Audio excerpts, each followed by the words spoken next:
So in chapter 15, we're coming back full circle, back to the first card, 14 chapters later after chapter 1.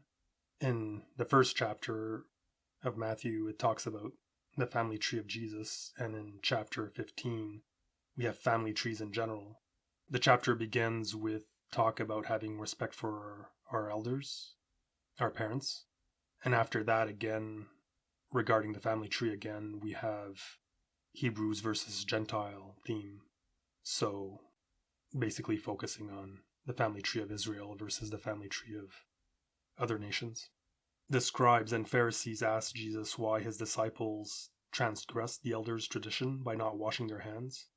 And Jesus in return asked them why they also transgress the commandment of God with their tradition. Because God commanded all to honor their parents, but they, the Pharisees, believed themselves to be released from this commandment. He quotes Isaiah's prophecy of those who honor God with their lips, but not their hearts, and teach for doctrines the commandments of men. He then turns to the people and tells them it's not what goes into the mouth that defiles you, but what comes out of the mouth that defiles. Speaking of the Pharisees, he states that every plant not planted by the Father will be rooted up, and that if the blind lead the blind, both will inevitably fall into the ditch. When his disciples ask him to explain the parable, he tells them that what enters the mouth goes into the belly to be digested, but what comes out of the mouth really comes out of the heart, and out of the heart is where all evil comes from. That is murder, adultery, fornication, theft, lies, and blasphemy. Later, a woman of Canaan asks Jesus to heal her daughter, but Jesus refuses because she's not of the house of Israel. So again, we have the family tree coming back again. Somebody who's not of the proper lineage. And he's saying that it's not right to take the children's bread and cast it to dogs. But she answers that even the dogs eat the crumbs from their master's table. Mnemonically, visually, the crumbs are the detached leaves of the sacred tree as opposed to those that are attached.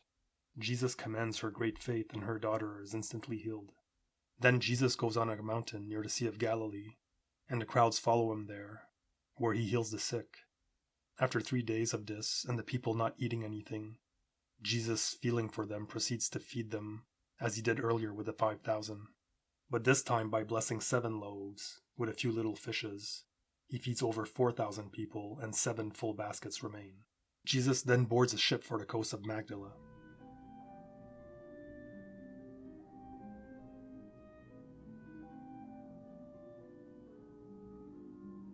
In chapter 16, we have future events foretold.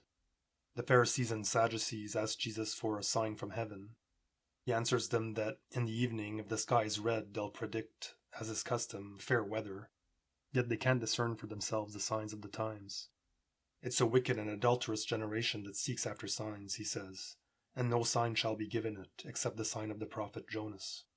Later, the disciples rejoin with Jesus, and having forgotten to bring any bread, Jesus tells them to beware of the leaven of the Pharisees, which the disciples interpret quite literally.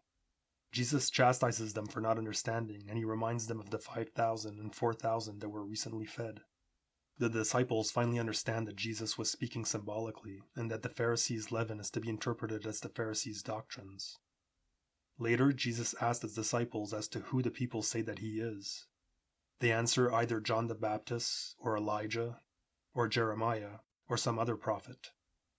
But when he asks them who they, the disciples, think he is, Peter answers, the Christ, the Son of the living God.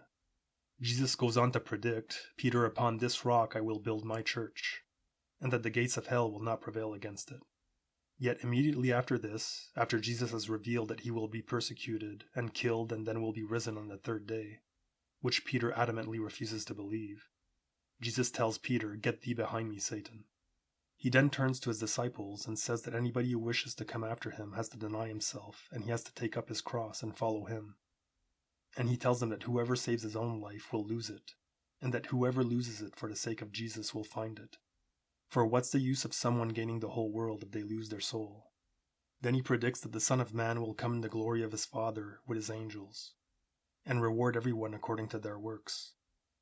And he even states that some disciples that are standing right there before him won't taste death until they see the Son of Man coming in his kingdom.